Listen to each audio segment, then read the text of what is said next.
Prince Harry sharing painful and deeply personal details of the family rift. I don't think that we can ever have peace with my family unless the truth is out there. On the morning of February 17, 2026, Prince William stepped in front of cameras at Buckingham Palace alongside Princess Anne and the Duchess of Edinburgh and made an announcement that stopped the world cold. The marriage agreement of February 15th between Prince Harry and Meghan Markle is now official. And with that, there are irreversible consequences. The Crown has acted in accordance with its ancient duty to protect, to uphold, and to serve its future. The settlement reflects this principle. It is final. 7 words. It is final. In those 7 words, a decade of royal turmoil, bitter exile, media warfare, legal machinations, and heartbreak compressed itself into a single, sovereign sentence. The most scrutinized marriage in modern royal history was over. But what came next? What had been hiding inside those 94 pages of legal text? And what did Harry finally reveal about what Meghan and Prince Andrew had been doing behind closed doors? Stay with us, because what we are about to walk you through is not just a divorce. It is a constitutional earthquake that has rewritten the rules of the British monarchy forever. The dossier that started it all. To understand why February 17th mattered so much, we need to go back to the early hours of February 3, 2026, Windsor Castle. Most of Britain was still asleep. Princess Anne, methodical, unyielding, and always several moves ahead, walked into an emergency session with King Charles and Prince William, carrying what insiders have since called the Markle withdrawal file. The dossier was stamped with 3 words that sent shockwaves through the room. Immediate custodial breach. The file was not vague, it was surgical. It detailed, with clinical precision, how Meghan Markle had withdrawn Archie, age 7, and Lilibet, age 5, from their California schools without any prior notice to royal child welfare officers, blocked scheduled medical appointments for both children, severed communication channels with the royal family's child welfare protection team, and most damning of all, authorized the complete dissolution of a £6.3 million education trust that had been established in the UK specifically for the children's future. But this wasn't negligence. Princess Anne made that abundantly clear. What the dossier described was what she termed a structured pattern of disengagement, deliberate, calculated, and escalating. Here is the question you need to be asking yourself right now. If these were just 2 private parents navigating a difficult separation, why would a document of this magnitude exist? Why would the oldest legal mechanisms of the British Crown be reactivated after decades of dormancy? The answer arrives within 24 hours. By February 4th, Duchess Sophie was authorized to activate the Royal Emergency Guardianship Protocol, a legal mechanism that had last been used during the post-war succession instability of the 1950s. Let that sink in. The last time Britain needed this clause, the country was still rebuilding from the Second World War. Then came February 5th, and Prince William's most decisive move. He invoked Appendix 4 of the Royal Succession Stabilization Act, a clause dating back to the Edward VII abdication crisis, granting the Crown full custodial control over minors of royal descent in the face of what the document described as an existential threat or erasure of identity.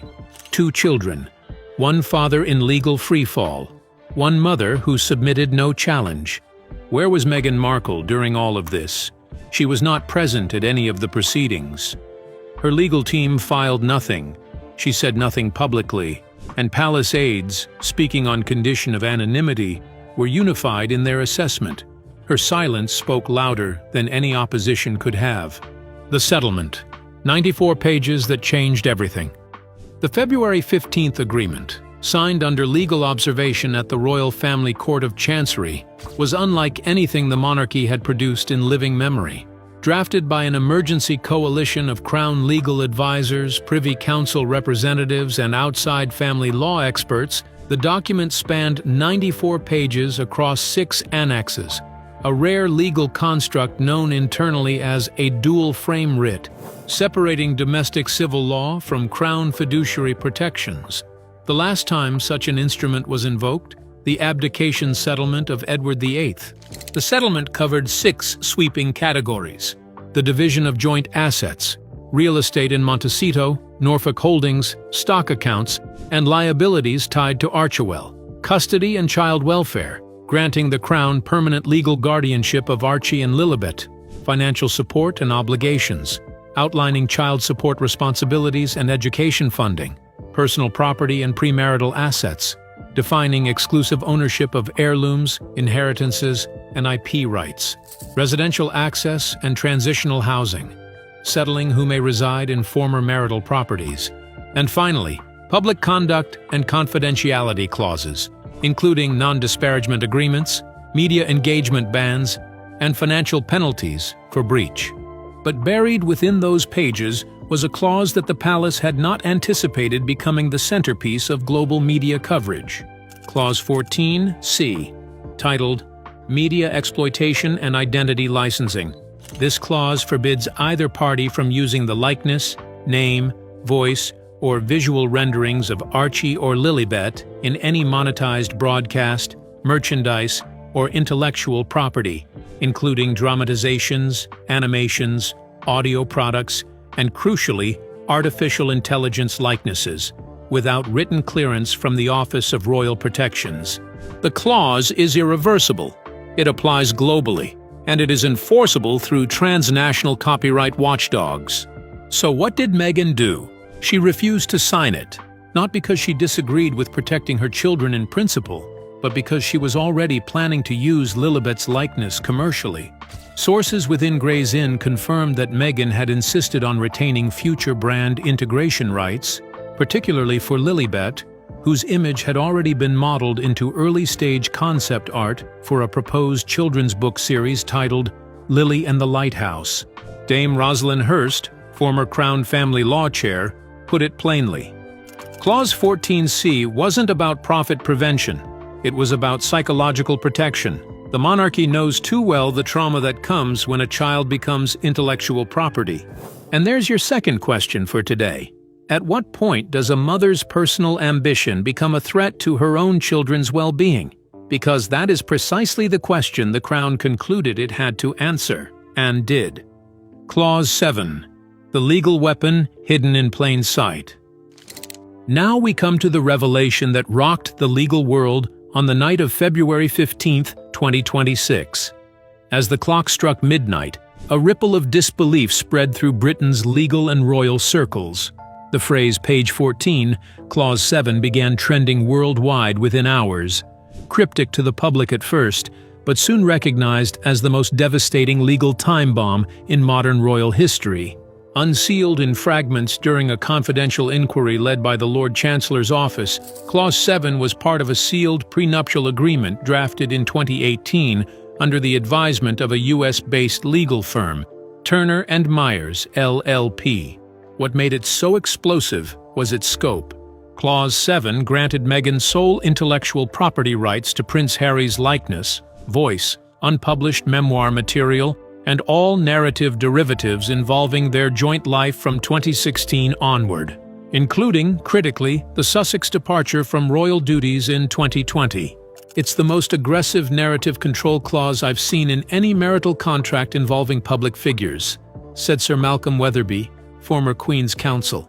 Effectively, Harry surrendered control of his past, present, and future in exchange for marital unity, and possibly emotional safety. Think about what that means in practice. Every interview Harry gave, every memoir passage he wrote, every documentary in which his face appeared, every podcast episode carrying his voice, every Netflix special where he sat across from a camera and spoke about his life, all of it had been funneled through a single gatekeeper, Meghan's gatekeeping authority. What had appeared to be a joint Sussex brand, that warm, progressive, couple-against-the-world narrative, was, according to legal analysts, something far more calculated. It was a one-sided curation of Harry's legacy, filtered, edited, and licensed entirely through Meghan's commercial machinery. Lady Louise Windsor, who co-authored the internal investigative summary for the Privy Council, delivered the most chilling line in her private testimony. No one, neither Prince Charles at the time, nor Her late Majesty, was made aware of Clause 7 during the wedding proceedings. Had they known, it is unlikely any ceremonial recognition of the Sussex union would have proceeded as it did. And here is where Prince Andrew enters the picture. Sources close to the inquiry have now confirmed that there were back-channel communications between Meghan's legal team and associates connected to Prince Andrew. Communications that centered on the strategic use of Clause 7 to limit the Crown's ability to reclaim Harry's narrative. Andrew, already persona non grata within the palace, allegedly provided informal intelligence about royal legal vulnerabilities in exchange for what insiders describe as implied future rehabilitation opportunities. The palace has not confirmed these communications, but the investigation has not concluded either. Prince William's reaction, when he finally read the unsealed documents, is described by a source close to Kensington Palace in a single devastating sentence. It wasn't just betrayal. It was betrayal premeditated and inked in legalese. Queen Camilla, long silent on the Sussex issue, allegedly responded with just one line upon hearing the clause's scope. She wanted his story, not the man. The financial collapse. Montecito in freefall. By February 16, 2026, there was no longer any place to hide the financial truth. For months, Harry and Meghan had obscured their deteriorating financial position behind polished social media appearances and a smokescreen of brand extensions. But when certified documents filed in Santa Barbara County confirmed that the Montecito property was nearing foreclosure, the narrative collapsed entirely. At the center of this spiral was a $9.4 million bridge loan secured against the property in mid-2025. The loan had been structured through a Delaware-based holding entity, one later revealed to have ties to a now-defunct Dubai media syndicate. Its terms were punishing: a 14.25% interest rate, a 9-month maturity window, and, according to one leaked banker memo, zero rollover flexibility if repayments missed their January 31st deadline. They missed it. Meghan had quietly attempted to refinance, reaching out to a boutique Manhattan lender specializing in distressed celebrity portfolios. But the underwriters flagged the Archewell Foundation's audited statements, which showed troubling inconsistencies in expense allocations, particularly around PR retainers and security reimbursements claimed as charitable awareness spending. The deal collapsed within 72 hours. But the financial devastation didn't stop at the house. Archie and Lilibet had been quietly pulled from their premium Brentwood private school and enrolled in a lower-cost Montessori-style program. A leaked email from a former Netflix showrunner confirmed that a proposed follow-up documentary series centered on Meghan's healing rituals and Harry's ancestral reckoning had been permanently shelved due to, and these are the network's own words, inadequate audience retention and reputational drag. A 5-project pipeline once worth over $40 million had evaporated.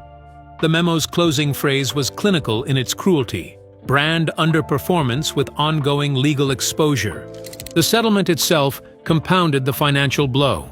The agreement nullifies all prior good faith subsidies issued to Harry and Meghan since 2020, reclassifying security expenditures, property renovations including the notorious Frogmore Cottage refurbishment, and legal deferrals as misappropriated institutional funds subject to repayment.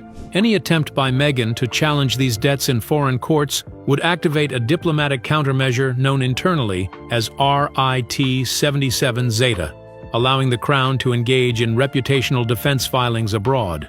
Meanwhile, Harry himself had gone quiet in a way that alarmed those who knew him.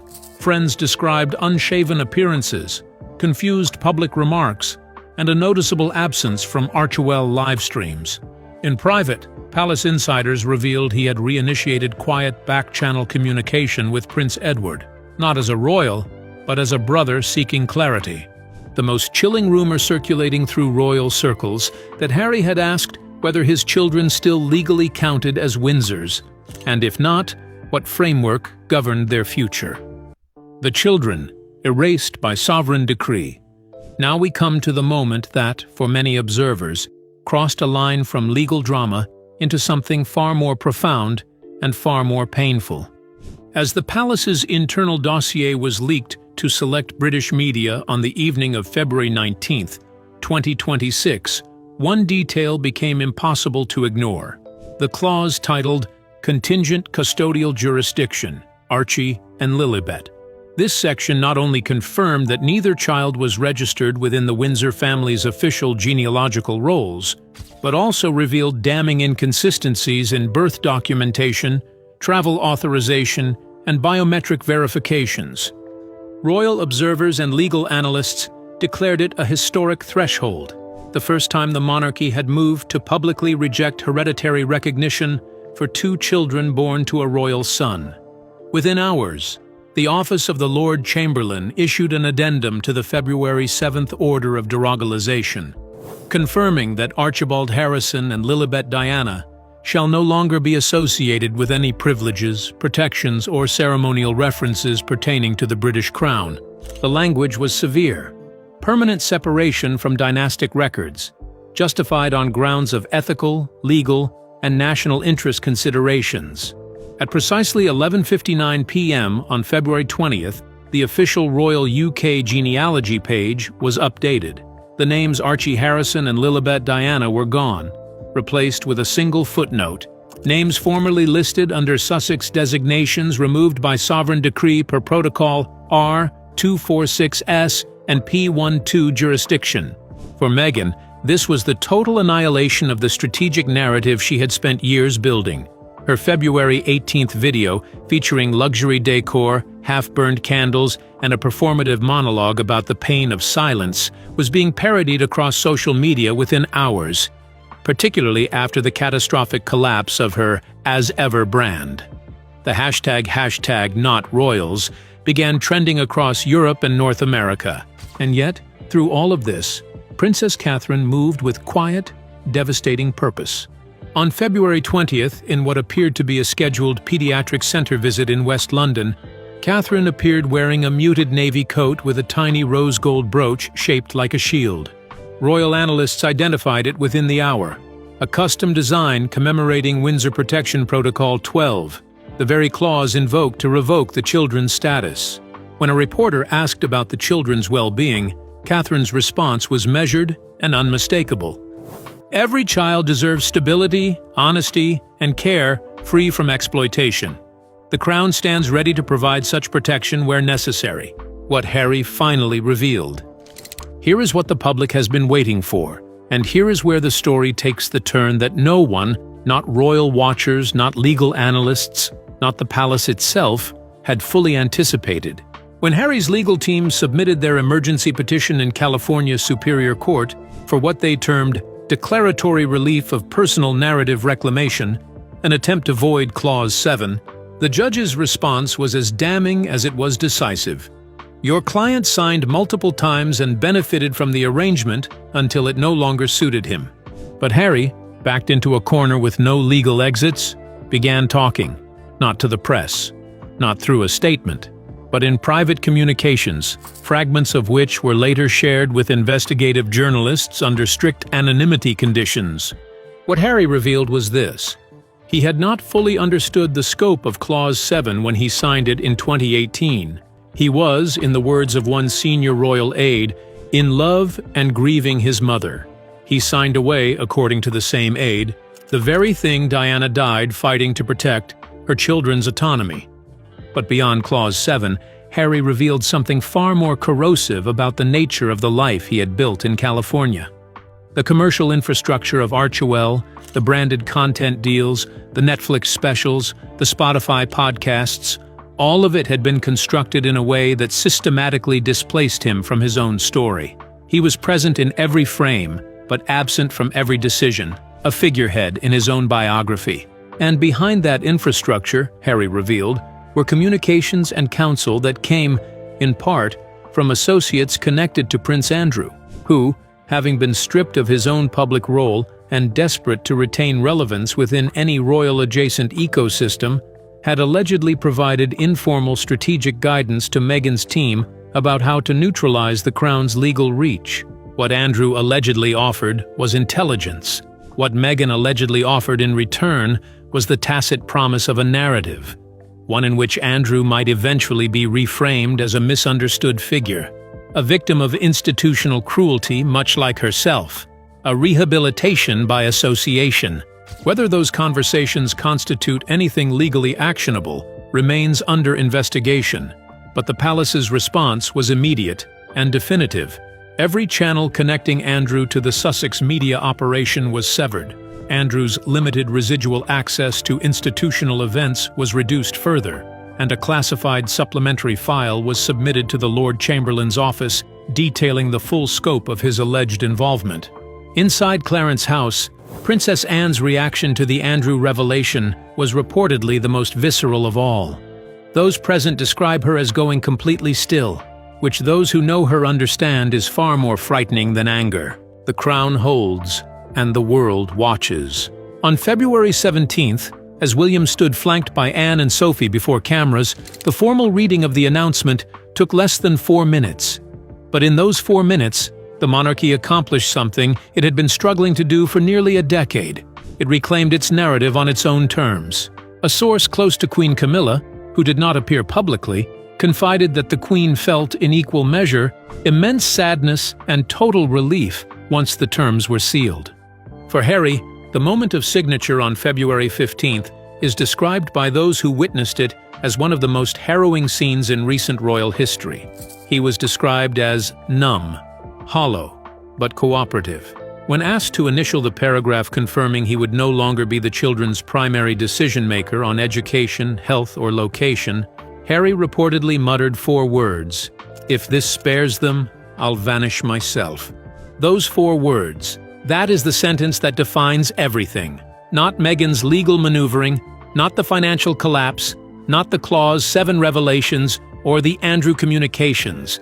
Those 4 words from a father, sitting across a legal table in a country he had left behind, initialing away his right to determine where his children go to school. British media had already called the photograph of Princess Catherine leaving St. George's Chapel with Lilibet and Charlotte on February 10th. Hand in hand, no caption, the moment dignity eclipsed dysfunction. Ipsos Mori polling the following morning showed 73% of Britons supported the full removal of Harry, Meghan, and their children from royal affiliation. And 61% supported Princess Catherine as the symbolic guardian of the monarchy's future. The House of Windsor had drawn its line, not just morally, but structurally, legally, and permanently. What happens now? And why it matters to you? We want to ask you directly, because this story is not just about a royal family. It is about power and narrative, and what happens when one person is allowed to control the story of another. Clause 7 did not emerge from nowhere. It was designed, carefully, by people who understood that in the modern media age, the most valuable thing you can own is not a house in Montecito or a Netflix deal. It is the version of events that the public believes. Meghan understood this before most institutions did. She was not wrong in principle. But the execution, the way Clause 7 was allegedly used to block royal family projects, suppress Harry's own voice, and funnel his identity into a commercial machine she controlled, is what the palace ultimately concluded crossed the line from self-expression into exploitation. And here is the final question this story demands an answer to. When does protecting your brand become erasing your partner? The monarchy's answer is now written into 94 pages of legally binding text. Section 12A, titled The Narrative Freeze, bans all public interviews, memoirs, documentaries, or podcasts by either party that reference the children's conception, birth, baptism, or family holidays unless expressly cleared by the Palace Legal and Legacy Office. Meghan's unreleased audio memoir, Mother of Grace, which insiders say included passages about Lilibet's birth meant to portray Meghan as the sole architect of modern royal motherhood, has been shelved indefinitely, according to Spotify sources. Appendix 4 requires biometric image registration for both children under a secured vault at Sandringham Archives, protecting against identity misuse in advertising, film, and AI training models.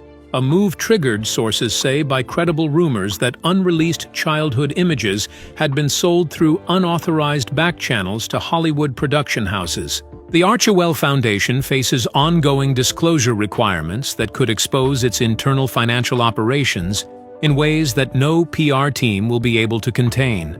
And Prince Andrew, already a diminished figure, now alleged to have quietly aided in efforts to undermine his own family's legal standing, faces a reckoning that has no obvious endpoint. The Windsor firewall held. That is the sentence that royal historians will write about February 2026.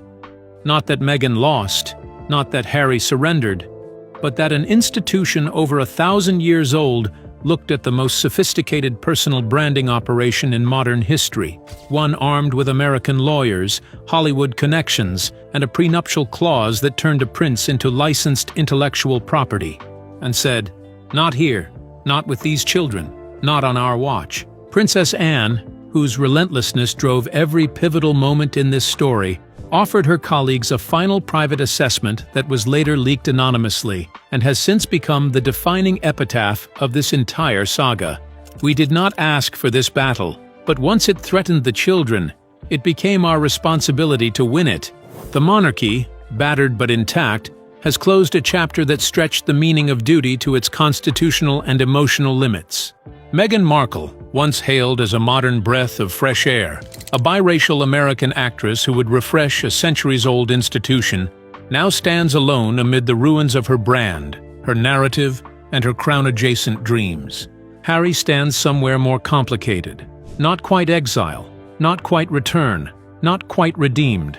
The man who muttered 4 words at a signing table in February 2026, choosing his children's stability over his own pride.